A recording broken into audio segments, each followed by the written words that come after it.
are going on a run.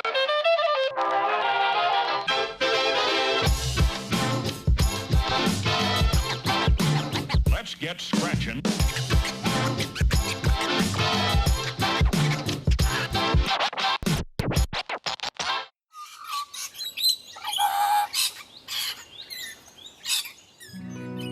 Ultimately decides to part ways with the van in the coming months.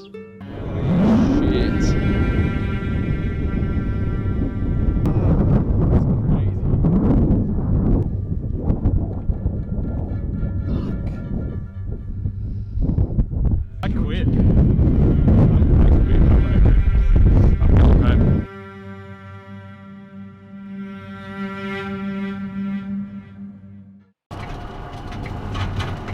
BR is going to translate for us. We're lucky we have her. She's a bit of an angel.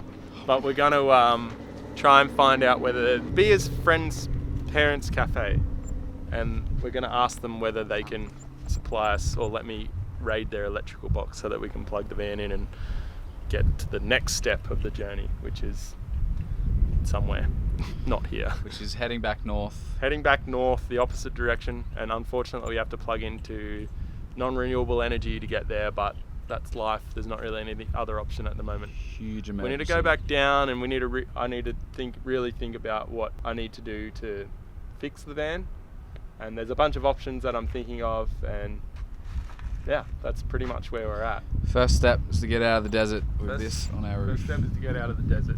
Exactly. ¿Ustedes nos dejarían conectar su van a la caja de fusibles? Ajá, si gustan, vamos. ¿O vamos de una vez? Vamos, gracias.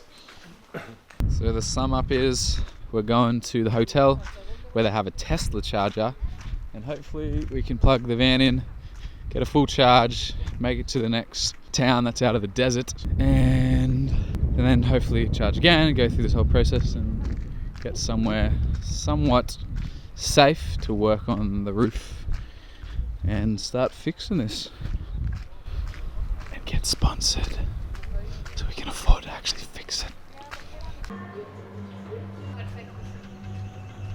Yeah, you good, mate?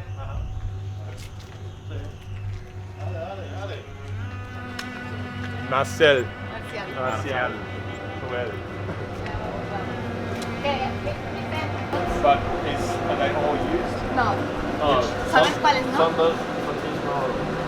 Some of them are not. just not Most used. of them are You can not take off used. this. Okay, and see which ones are connected, which ones aren't. And it's live. And that is not good. That's This not one is okay. better. Okay, I'll use this one. There's lots, and I can replace them because I have my own to change. Pull it out and then. Él lleva los suyos, los puede poner y luego los quita. But I need my tools. So bloody dangerous. Huge gratitude to Puget Sound Solar for giving us this giant cord, because that's what's gonna get us out of this mess right about now. We have inside of an Outback inverter, you have 3 settings. There's your, I guess you could call it the solar in or out, or whatever you want to call it. There's a generator section where you can plug your wires into, and then there's the grid tie section. And right now we're connecting to the grid here in Mexico at Hotel Catavina in Baja, Mexico, Norte. So I'm going to connect this to the grid, and we're going to see if we can charge our van using the power from the inverter, and it should work, but we'll see.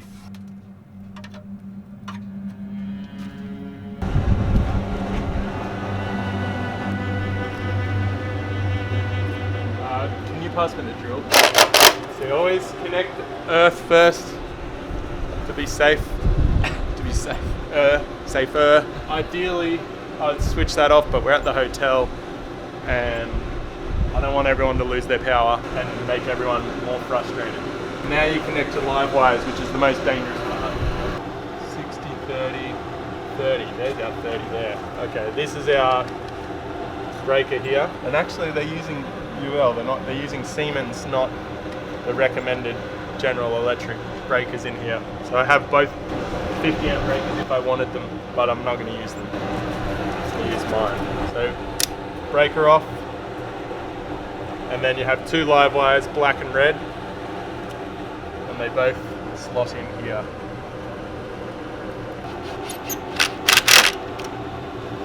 Give it a tug, make sure it's secure.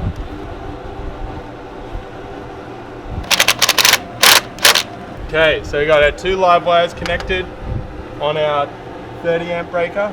Ideally we'd want a 50 amp. I could swap it out, but I'm just going to leave it in it for the sake of being safe. And everybody just stays away from this. And we flick it on and we see if our inverter will accept the power in Mexico. First time we have to see if our inverter can accept the Mexican power.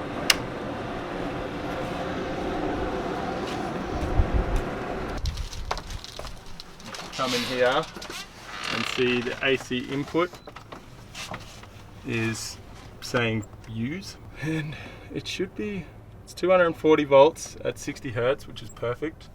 This is charging our secondary. It should be. Sometimes it takes a couple minutes. So we have 242 volts, it's showing up.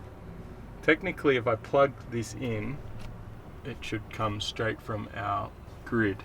So maybe I'll try that. It's always funky. Disconnect the high voltage level that causes the system to disconnect from the utility grid. Maybe this is it. Alright. So sometime up in, I think it was the Yukon or somewhere like that, the inverter stopped charging our batteries through the battery charger mode. So I'm trying to find out why that is. Yeah, they're saying that sometimes the quality of the AC input is bad, and so I'm just investigating that. Otherwise, I have to just wire up a plug and to the end of my AC cord, and then plug our electric vehicle charger into that to charge our battery, to charge our main drivetrain batteries, which will only get us 160 kilometers or 100 miles down the road. But that's alright, because we'll find another spot somewhere down the road to charge again. What's happening now is the AC input isn't being accepted by the inverter, and I want that to be accepted so then we can charge our batteries. Need to charge our batteries, our secondary battery pack. Without solar panels we can't do that right now. Pretty much where we're at is we'll charge off the grid here in Catavina, in somewhere in the middle of the desert, and then we'll head north, maybe San Quintin, and we essentially need a place to spend a few weeks to rebuild the solar array, test all the solar panels, see how good they are now, how much has been compromised, get in touch with a bunch of solar panel companies, try and get sponsored, try and get a whole bunch of solar panels if everything's fucked. We also need a welder, and we also need alcohol to get us through this, and we need beer. She's been so incredible. All the translations, all the help. She's been so amazing. But it'd be sweet as. This is probably the best thing that ever happens to this vehicle, to be honest. Get a sick, slick new solar array, automated.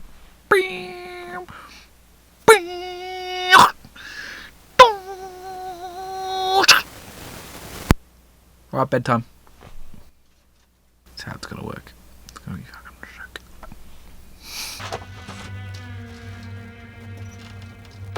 All the outlets are connected. Fuck. Positive, negative.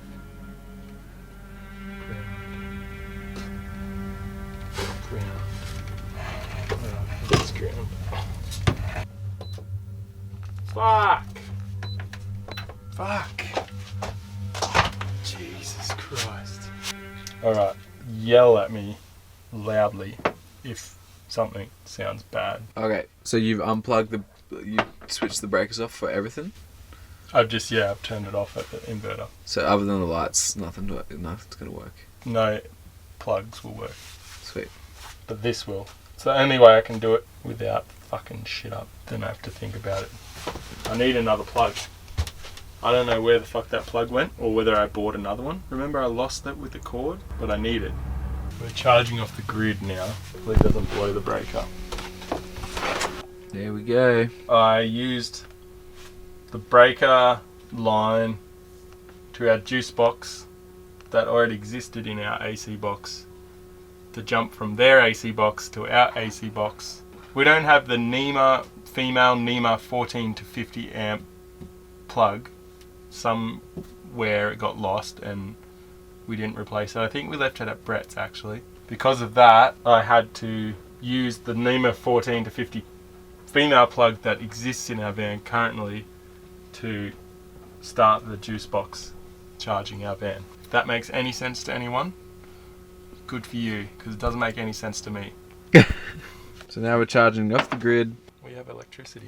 Now we need to save our secondary pack until we get a place that we can just lay the back panels out and top up our secondary pack or replace that plug and charge off the grid. So wait, right now you're charging the secondary pack or the first? The drive pack. We used B's translation this afternoon. Yeah, Bea, you're amazing. She was amazing. What She a is godsend. amazing. I think about it all the time. For some reason, when shit goes wrong with me, I have the tools or the people available to me all the time. It's just really, it's fucking crazy. It's crazy. I look at it and I'm like, I can't even be frustrated right now. I've got 6 people helping me pick up all of these pieces off of the ground and to get me back to safety. Like, how could I be upset? If I got upset, it would be a disservice to those people who were helping me. That's not everyone's fault. It was my fault. I did it. I was the one who didn't put the bolt in.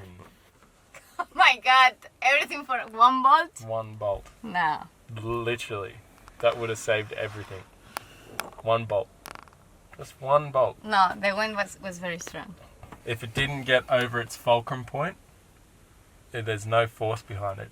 There's no way that the wind was strong enough to shear a piece of metal like that from nothing. There's not a chance. There's like no doubt in my mind that it wouldn't have happened. You know what told me Marcial, the manager, that sometimes in that spot, or at least that's what I understood, some trucks stop because it's very high strong wind.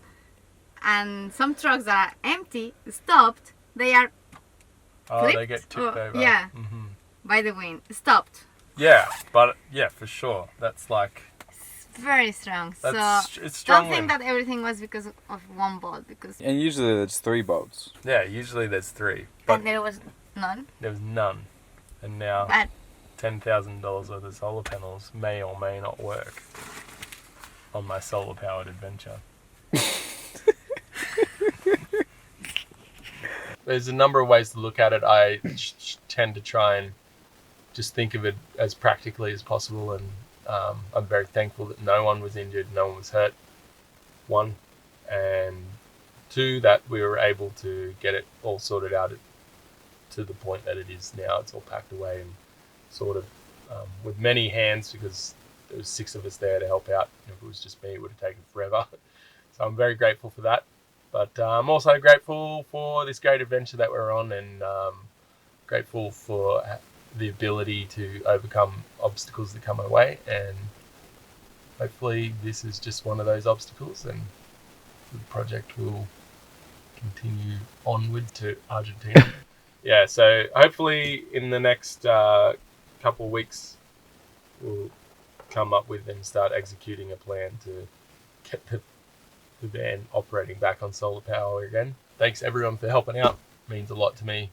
It's crazy to think when things go wrong, somehow there's a way to get out of it. And today was fortunate that I had a bunch of tools and a bunch of people to help out and get things back in order. So I think I was just like, that's crazy. that's not real. I'm pretty sure that's what I said over and over again. I was like, that's crazy. Like, I didn't even know what happened, but it's crazy. How did the thing go off and not crush the van, but also land off the road and not on the road and not on any other cars, and the van didn't get pulled off the road, and I was just like, that's crazy. That's got to be a problem. Oh, and I just fixed the door handle yesterday for good. Like, the door handle's good, everyone. You fix one thing and then another breaks. So, What would you say to Brett Beelan from Solar Roller about first his thing I solo want to day? say is that this accident is no fault of Solar Rollers at all whatsoever. They put a lot of effort in to building a very functional and a very incredible piece of equipment that has gotten us very, very far. Brett, it's just a bunch of fuckery, mate. Like, just a non-stop bunch of fuckery. So, if you feel like coming down to Mexico to help me rebuild an array, please do. But if not, I understand. And I'll probably be calling you and asking you for your advice. Exactly. Yeah. Él sabe, él construyó esa, o sea. Jules is doing this all over again, mate. Red and black are hot. It's day 2 after the big accident and scattered across the highway and everything. So, yeah. No.